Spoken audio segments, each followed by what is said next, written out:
Friends, आज हम बात कर रहे हैं फ्यूचर ग्रुप और किशोर बियाणी की। जब डील हुई थी तब सारा मामला पॉजिटिव लग रहा था, बहुत ही शानदार वातावरण दिख रहा था। लोगों ने भी आंख बंद करके इसमें इन्वेस्टमेंट किया, फ्यूचर ग्रुप के हर शेयरों में भर भर के पैसे लगाए, बहुत सा ज़्यादा इन्वेस्टमेंट किया इस आशा में कि रिलायंस के साथ जब ये डील होगी तो बहुत ज़्यादा प्रॉफिट मिलेगा। पर हुआ बिल्कुल उलट, सारे के सारे शेयर धराशायी हो गए, लगातार पीट रहे हैं, ज़बरदस्त गिरावट हो रही है। आज भी सारे शेयरों में गिरावट है, लेकिन दोस्तों ये गिरावट कब रुकेगी कुछ नहीं कह सकते। अब जो खबर निकल कर आई है बहुत ही बुरी खबर है, फ्यूचर ग्रुप के लिए बिल्कुल अच्छी खबर नहीं है दोस्तों। और ये क्या खबर है, इसका कितना इफेक्ट पड़ने वाला है, वो सारा हम आगे जाके डिस्कस करेंगे। लेकिन उससे पहले अगर आप पहली बार मेरे चैनल पे आए तो चैनल को सब्सक्राइब कर दीजिए, एक बेल आइकॉन दबा दीजिए ताकि जब भी नया वीडियो बनाऊँ पहला नोटिफिकेशन आपको मिले। वीडियो पसंद आए तो लाइक शेयर जरूर कीजिए। चलो दोस्तों वीडियो स्टार्ट करते हैं। मैं हूँ आपका दोस्त SB दवे और मेरे चैनल ऑनलाइन कमाई में आपका बहुत बहुत स्वागत है। फ्रेंड्स, अभी सेशन शुरू है, ट्रेडिंग चल रही है। फ्यूचर रिटेल का स्टॉक 70.80 पर करीब 3.87% डाउन पर ट्रेड कर रहा है। फ्यूचर कंज्यूमर का स्टॉक 6.70 पर करीब 4.29% डाउन पर है। फ्यूचर इंटरप्राइज का स्टॉक 9.05 पर करीब 4.74% डाउन पर। और फ्यूचर लाइफस्टाइल का शेयर 71.65 पर करीब 2.98% डाउन पर। अब दोस्तों सारे शेयर डाउन में ट्रेड कर रहे हैं। कुछ भविष्य समझ में नहीं आ रहा दोस्तों, लोगों ने इन्वेस्टमेंट कहाँ पे किया था और शेयरों की भाव क्या हो गए हैं। अब आगे कोई दिशा समझ में नहीं आ रही है और इसकी सबकी जड़ है अमेजॉन। अमेजॉन ने लीगल नोटिस भेजा 8 तारीख को किशोर बियाणी का, और लीगल नोटिस भेज के उनको सिंगापुर के इंटरनेशनल ऑर्बिट्रेशन सेंटर में बुला लिया। मामले की सुनवाई अब वहाँ होगी और सुनवाई भी अभी पता नहीं कब से शुरू होगी। नवंबर का कहा जा रहा है कि नवंबर से इसकी सुनवाई होगी, हो सकता है और भी लेट भी हो जाए। अब ये प्रॉब्लम शुरुआत वहाँ से हुई जब अमेजॉन ने 1500 करोड़ इन्वेस्टमेंट किया फ्यूचर कूपन में, जो फ्यूचर ग्रुप की एक अनलिस्टेड कंपनी है, और उसके बदले में उनको दिया गया 5% का स्टेक फ्यूचर रिटेल में। तो इसकी वजह से अमेजॉन भी उसके शेयर होल्डर बन गया फ्यूचर रिटेल का। तो Amazon.com का कहना है कि मैं भी इसका एक पार्टनर हूँ फ्यूचर रिटेल का, तो मेरी बिगर परमिशन के आपने रिलायंस ग्रुप के साथ डील कैसे कर ली, जबकि रिलायंस रिटेल वेंचर हमारे कंपटीटर है। हमारा भी बिजनेस रिटेल चेन का है और हमने जो एग्रीमेंट बनाया था, अपने दोनों के बीच में जो एग्रीमेंट बना था उसके हिसाब से आप ऐसे किसी भी कारोबारी को अपना हिस्सेदार नहीं बना सकते जिनकी कंपटीशन हमारे साथ में हो। तो इसका क्लेरिफिकेशन भी दिया किशोर बियाणी और फ्यूचर ग्रुप की तरफ से कि हमने एसेट बेचा है, हमने हिस्सेदारी नहीं बेची है। लेकिन फ्यूचर ग्रुप की इस दलील को वो मानने को तैयार नहीं है और उन्होंने कहा है कि हमारे बीच जो डील हुई थी उसका ये वायलेशन हो रहा है।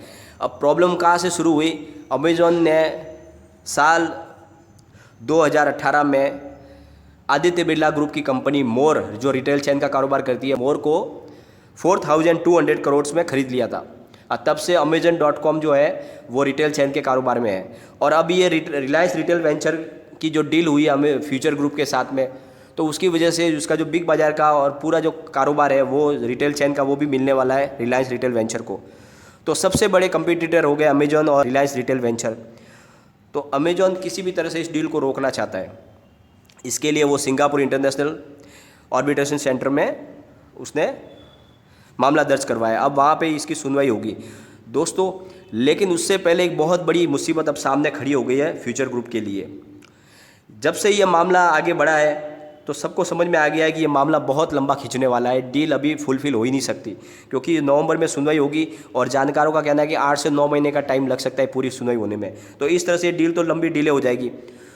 तो जो इसमें इन्वेस्टमेंट जिन्होंने किया है, करीब 16,000 करोड़ का कर्जा अलग अलग बैंकों का और म्यूचुअल फंड का है फ्यूचर ग्रुप के ऊपर, जिसमें सबसे बड़ा जो बैंक है वो है bank of India. Bank of India ने 5,750 करोड़ का लोन दिया हुआ है फ्यूचर ग्रुप को। और सेकंड नंबर पे है एक्सिस बैंक, जिसका 1,250 करोड़ का लोन है फ्यूचर ग्रुप के ऊपर।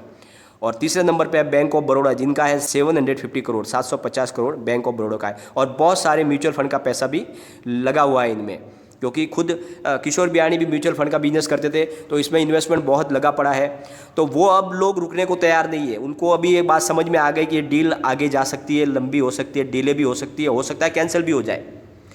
तो अब वो चाहते हैं कि उनके पैसे रिकवर हो जाए, इसलिए उन्होंने बोला है कि अगर ये डील समय पे फुलफिल नहीं होती है तो हम कुछ दूसरे ऑप्शन की तरफ भी देख रहे हैं, यानी आगे जाके वो कुछ लीगल कार्रवाई भी कर सकते हैं फ्यूचर ग्रुप के ऊपर। तो बहुत बड़ी मुसीबत खड़ी होने की तैयारी हो रही है। 11,000 करोड़ का पर्सनल कर्जा भी है किशोर बियाणी के ऊपर। 16,000 करोड़ तो फ्यूचर ग्रुप के है ऊपर है और 11,000 करोड़ किशोर बियाणी के ऊपर है, जो अलग अलग लैंडर से उन्होंने लिए हुए हैं। इस तरह से ये बहुत बड़ी रकम है और अब वो चाहते हैं कि ये रकम वसूल की जाए किसी भी तरह से। तो उन्होंने अभी जो दूसरी ऑप्शन भी ढूंढनी शुरू कर दी है। तो ये डील अगर रद्द हो गई या ये डीले हो गई तो अब ये किशोर बियाणी और फ्यूचर ग्रुप के लिए मुसीबत तो खड़ी होगी, साथ में इसमें जो इन्वेस्टमेंट करके बैठे हैं आम इन्वेस्टर, उनके लिए भी बहुत बड़ी मुसीबत खड़ी होने वाली है। और इसी कड़ी को आगे बढ़ाते हुए टेक्नोपैक एडवाइज़र के चेयरमैन अरविंद सिंघल ने जो बयान दिया है वो हमारा दिल तोड़ने वाला है दोस्तों। अरविंद सिंघल का कहना है अगर डील ज़्यादा डिले हुई तो रिलायंस रिटेल अपने हाथ खींच लेगा इस डील से। यानी दोस्तों अगर ये समय पे डील फाइनल नहीं हुई तो रिलायंस रिटेल इसमें से निकल जाएगा, और ये निकल गया, ये डील कैंसिल हो गई तो मुसीबतों के पहाड़ टूट पड़ेंगे, क्योंकि ऑलरेडी शेयरों के भाव तो ज़मीन पे आ चुके। अब और क्या हो गया पोजीशन, कहीं ऐसा ना हो जाए कि सबकी कीमत जो है शून्य हो जाए और पैसे पूरे डूब जाए। लोगों ने बहुत इन्वेस्टमेंट किया है, साथ में एवरेज भी करते गए, लेकिन अब कोई रास्ता दिख नहीं रहा है, कोई राह आसान नहीं दिख रही है दोस्तों। और ये जो डील है ये समय पे फुलफिल होनी बहुत ज़रूरी है, अगर नहीं हुई तो ये मुसीबत बढ़ती जाएगी दोस्तों। और फिलहाल तो कोई रास्ता दिख नहीं रहा है, क्योंकि कर्जा बहुत बड़ा है और अब बैंक रुकने को तैयार नहीं है। जितने भी बैंक है और प्राइवेट लेंडर है वो सारे अब प्रेशर बना रहे हैं किशोर बियाणी और फ्यूचर ग्रुप के ऊपर कि उनका फैसला किया जाए। अब फैसला कैसे होगा, अब डील फाइनल होगी तो होगा, और डील अमेजॉन ने अटका दी है, तो ये जब तक सिंगापुर इंटरनेशनल आर्बिट्रेशन सेंटर में जो फैसला नहीं आएगा तब तक तो डील फाइनल नहीं हो पाएगी, और डील नहीं होगी तो ये लोग जो है ये तो कर्जे के लिए कहीं और चले जाएंगे। तो ये मुसीबत बढ़ रही है दोस्तों। अब ये इसका निवारण समझ में नहीं आ रहा, और हमारी तो सबके बीपी बढ़ रहे, क्योंकि इन्वेस्टमेंट बहुत बड़ा किया हुआ है लोगों ने और सारे शेयर धराशायी है। और सबसे बड़ी तकलीफ, डील भले फाइनल भी हो जाए बाद में, परंतु अगर इसी तरह से ये निगेटिव न्यूज आती रहेगी तो इसकी पिटाई शेयरों की होती रहेगी और ये शेयर तो सब ज़मीन पे आ जाएंगे। फिर अब उसमें डील अगर फाइनल भी होगी तो क्या फ़ायदा होने वाला आम इन्वेस्टर को। तो जो भी हो, आई होप कुछ अच्छा हो दोस्तों, लेकिन फ़िलहाल तो राह बहुत मुश्किल दिख रही है। लेकिन दोस्तों हमें इस समय इन शेयरों से दूर रहना, एक बात का खास आप ध्यान रखें। कोई भी इसमें आप एवरेज करने की कोशिश न करें कृपया। एक भी कंपनी में कोई भी एक रुपया आप इन्वेस्टमेंट न करें, क्योंकि फ़िलहाल बहुत मुश्किल दिख रही है, और आप जितना एवरेज करते जाओगे और गिरते जाएगी तो आपकी इन्वेस्टमेंट उसमें बहुत ज़्यादा फंस जाएगी। इसलिए आपको ऐसा डिसीजन कोई नहीं लेना है। पर यह ज़रूर है कि कुछ आने वाले वक्त में अच्छा हो जाए, उसकी हमें दुआ करनी चाहिए। लेकिन दोस्तों कोई भी इन्वेस्टमेंट करने से पहले अपने फाइनेंशियल एडवाइजर से एक बार एडवाइस ले ले, या अपना खुद का रिसर्च करें स्टॉक के बारे में, क्योंकि मैंने वीडियो आपके एजुकेशनल पर्पज़ के लिए ही बनाया। वीडियो पसंद आए तो लाइक शेयर जरूर कीजिए और चैनल को सब्सक्राइब कर दीजिए। Thank you.